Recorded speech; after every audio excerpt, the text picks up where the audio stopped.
Konflik TNI dan Polri kembali terjadi. Penyelesaian konflik antara TNI dan Polri selama ini tidak pernah tuntas. Akibatnya bentrokan terus terjadi. Konflik yang terjadi selalu disembunyikan dan dinyatakan berlatar belakang jiwa korsa atau kesalahpahaman antar personil. Bentrok terakhir bahkan menewaskan seorang anggota TNI akibat tertembak. Kedok jiwa korsa atau kekurangan dana operasional tidak bisa jadi alasan. Sanksi berat harus tetap diberikan kepada mereka yang terlibat.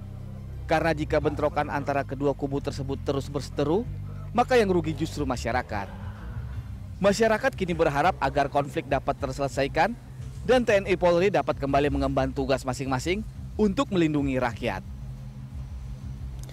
Untuk membahas mengenai konflik antara TNI dan Polri, telah hadir di studio Berita 1 Ibu Hamidah Abdurrahman, anggota Komisi Kepolisian Nasional. Ibu Ida, selamat datang di studio Berita 1.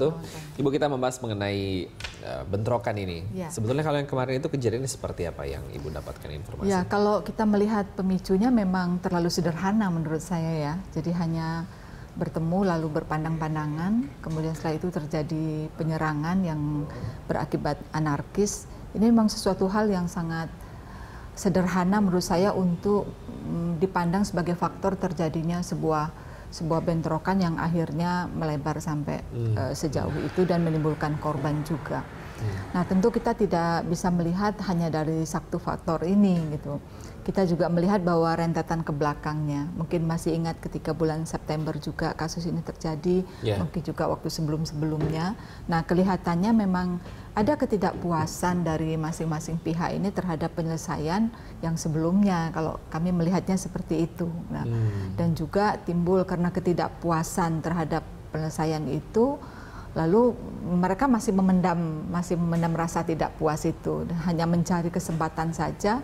Ini kapan waktunya yang mereka bisa melakukan meluapkan rasa tidak puas itu lagi. Oke, berarti boleh dibilang ada yang mengatakan seperti panas dalam gitu ya. Di luar kelihatannya baik-baik saja, tapi di dalam masih panas. Nah, kita tahu bahwa atasan dari ketua pimpinan dari kedua kesatuan kan terlihat jabat tangan seperti itu.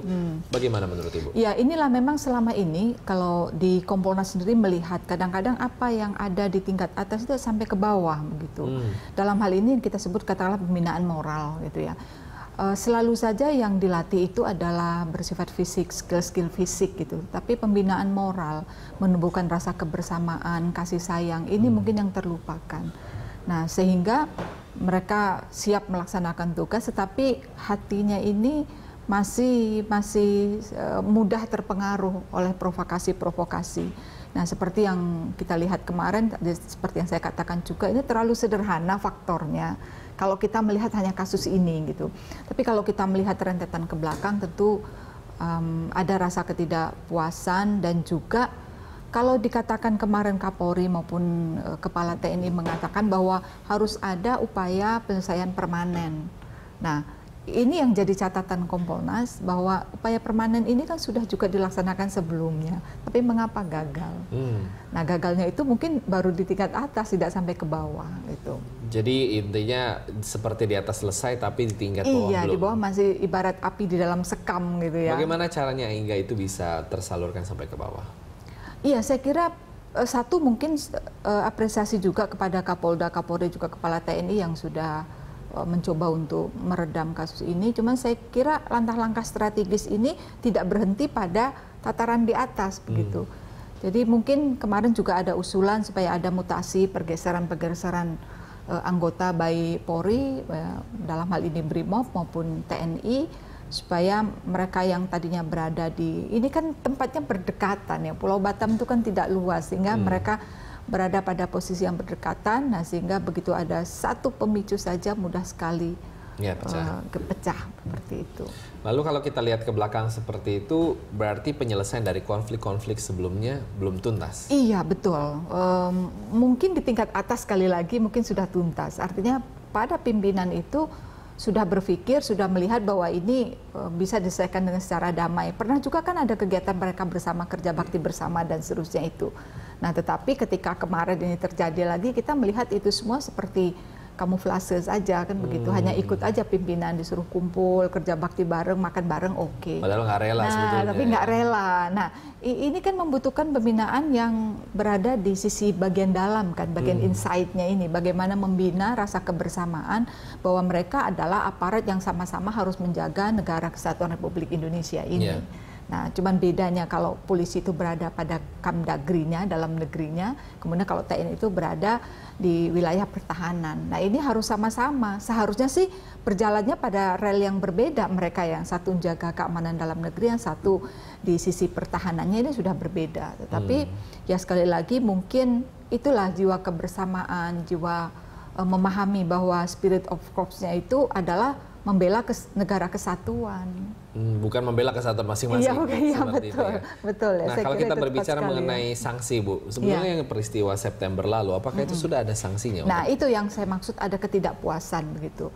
Nah, pada saat itu kan betul-betul terjadi head to head ya antara TNI dan Polri, sehingga menimbulkan korban dari kedua pihak. Nah, mungkin penyelesaian terhadap pelaku ini yang menimbulkan ketidakpuasan, belum tuntas. Memang Kompolnas insya Allah minggu depan kita akan turun, ya memang kita tidak turun pada situasi saat ini karena ini memang belum menjadi kewenangan Kompolnas, tapi kita sudah mendalami, lalu ketidakpuasan dari penyelesaian kasus sebelumnya ini akan menjadi catatan Kompolnas, bagaimana polisi menyelesaikannya, dan karena kewenangan kami hanya di kepolisian, tapi kami juga memberikan rekomendasi untuk TNI bagaimana menyelesaikannya. Karena kalau ini tidak tuntas penyelesaiannya, nah tentu akan tetap menjadi faktor pemicu di saat-saat yang akan datang. Meskipun mereka sudah digeser kemanapun, tetap saja begitu. Oke, emang rekomendasi apa Bu yang akan diberikan? Ya, dulu memang kita memberikan rekomendasi pada saat tanggal 4 Oktober itu ada Kompolnas yang turun ke sana, kita memberikan rekomendasi siapapun yang memang bersalah dalam kasus itu hendaknya dilakukan penegakan hukum ya. Apakah bersifat disiplin, bahkan etika profesi, bahkan penegakan hukum. Karena kalau ini sudah menyangkut tindakan-tindakan yang menyebabkan orang lain ya, meninggal, luka berat sampai meninggal dunia, tentu kan ada pasal-pasal perundang-undangan yang dilanggar. Gitu. Nah, mungkin ini yang belum selesai mungkin ya. Nah, sehingga merasa bahwa yang dulu aja nggak selesai seperti itu. Kelarin sekarang aja di lapangan seperti itu ya. Kita akan tahan untuk segmen berikutnya, tetaplah bersama kami pemirsa, Jurnal Pagi akan segera kembali.